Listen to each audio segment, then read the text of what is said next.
You know, we're all looking for that key to better health, right? Well, today we're unlocking a powerful roadmap to lifelong immunity, one that combines ancient Indian wisdom with the very latest in modern science. And this isn't just another list of superfoods. We're going to build a daily routine, something you can actually stick with. Oh, thank goodness. Because honestly, it feels like you're lost in a maze. One day you read that turmeric is this miracle cure, and the next day an article says it's totally useless. It's just so confusing when all you want to know is what actually works.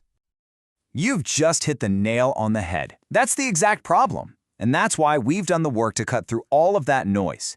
We've looked at the research to give you one clear path forward. So no myths, no quick fixes, just a simple, science-backed plan you can follow for life. Let's dive in. And like I said, we're not just going to throw a list of foods at you. We're going to build your perfect immunity day, together, step by step. We'll show you exactly how to weave these powerful habits right into your daily schedule.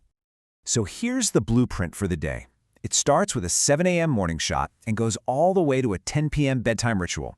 See how each step is designed to support your body's natural defenses? The real magic here is consistency, not trying to do everything at once. All right, let's kick things off with the first and I'd say maybe the most important step of the day. Before you even think about coffee or breakfast, the goal is simple. Hydrate and awaken your immune system.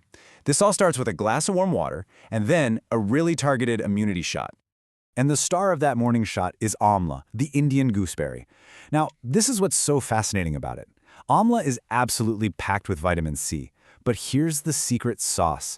That vitamin C is protected by compounds called tannins. They basically act like bodyguards, stopping the vitamin C from breaking down with heat or time. That means you get a much more stable, much more potent dose. Wait, seriously? 4 times? My whole life, I've been told that oranges are the ultimate source of vitamin C. That is incredible. It just goes to show you that a common local fruit like guava can be way more powerful. That's a perfect example of how the real superfoods are often the ones growing right in our backyards. Now, speaking of getting the most out of your food, let's talk about lunch. According to both modern science and Ayurveda, lunch should be your biggest meal of the day. Why? Well, in Ayurveda, they say your pitta, or your digestive fire, is roaring at its peak midday. That means your body is primed to break down food and absorb all those good nutrients most efficiently. And a huge part of that perfect lunch is a probiotic, like the good bacteria you find in curd or dahi. Now listen to this, because this is so important. Around 70% of your entire immune system is located in your gut. Let that sink in. So when you nourish your gut, you are literally strengthening your body's #1 line of defense. Okay, I have always heard that you're not supposed to eat curd at night. I never knew why. Is that actually true, or is it just one of those old myths that gets passed down? No, it's actually rooted in some really practical Ayurvedic wisdom. The thinking is that at night, your body's kapha energy, which is linked to mucus and fluid, is naturally higher. Since curd is cooling and can be mucus-forming, eating it at night might increase congestion. Okay, now let's talk about another lunchtime hero, turmeric. Here's the catch with turmeric. On its own, its main active compound, curcumin, is actually pretty hard for our bodies to absorb. But there's a simple, brilliant trick. You combine it with a little black pepper, which has piperine, and a healthy fat like ghee. You do that, and you can boost its absorption by an incredible 2,000%. So when you put it all together, what does that perfect plate look like? Well, this chart gives us a great visual goal. The foundation is always plants. Aim for about 5 portions of fruit and 3 to 4 of veggies. Then you layer on your nuts, seeds, whole grains, and protein. Look, it's not about being perfect every single day, but just aiming for this kind of balance and variety. Now, as the day starts to wind down, our meals should too. For dinner, the goal is something light and really easy to digest. Think of a simple moong dal khichdi or a warm vegetable soup. This gives your digestive system a much-needed break and prepares your body for our final restorative ritual of the day. And that ritual is golden milk, or haldi doodh. This is so much more than just a comforting drink.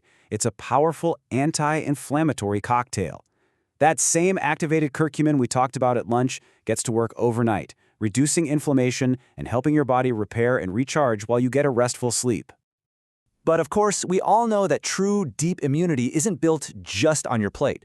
Food is absolutely the foundation, but it needs to be supported by a few other crucial pillars to build a truly resilient life.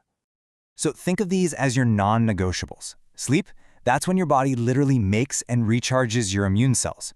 Exercise gets those powerful cells moving all through your body. Managing stress is critical because stress hormones actually suppress your immune system, and hydration keeps everything working smoothly. They all work together like a team. Okay, now we have to talk about something really important. We've been talking about all these amazing, healthy foods, but it is absolutely crucial to understand that you can have too much of a good thing. The goal is always balance, not excess. That's such a good point. It's so easy to get caught in that trap of thinking, well, if a little is good, then a lot must be better. So can you actually overdo it with something that seems so harmless, like spinach or turmeric? Yes, you absolutely can. For instance, foods like spinach and amla are high in something called oxalates, which, for some people, can contribute to kidney stones. The safe way? Cook your spinach, which lowers the oxalates, and choose whole amla fruit over highly concentrated juices. Same with turmeric, ginger, and garlic. At very high doses, they can act like blood thinners, so you need to be cautious if you're on medication or have surgery coming up. The main takeaway here is simple. Stick to whole foods and normal amounts you'd use in cooking.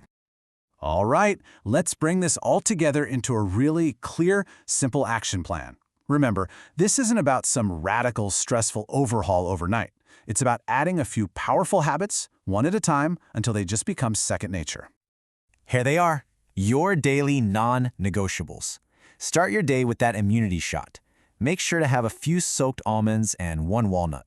Try to include curd or buttermilk with your lunch, and get friendly with those amazing spices in your daily cooking. Turmeric, ginger, garlic. These small steps, when you do them consistently, have a massive, massive impact.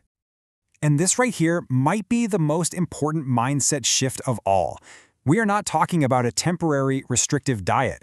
This is a lifelong investment in yourself. It's not about what you have to cut out. It's about all the amazing nourishment, strength, and resilience that you're adding in every single day. And one last brilliant piece of wisdom is to learn to adapt with the seasons. It's an Ayurvedic concept called Rutacharya. It's so intuitive. In the heat of summer, lean into cooling foods like cucumbers. In winter, embrace warming spices and ghee. And during the monsoon, prioritize cooked foods to help digestion. It's all about eating in harmony with the world around you. So, what's the one thing to remember from all of this? It's that immunity isn't a destination you arrive at. It's a practice. It's built with every small, consistent, mindful choice you make, day in and day out. It's built daily, not overnight.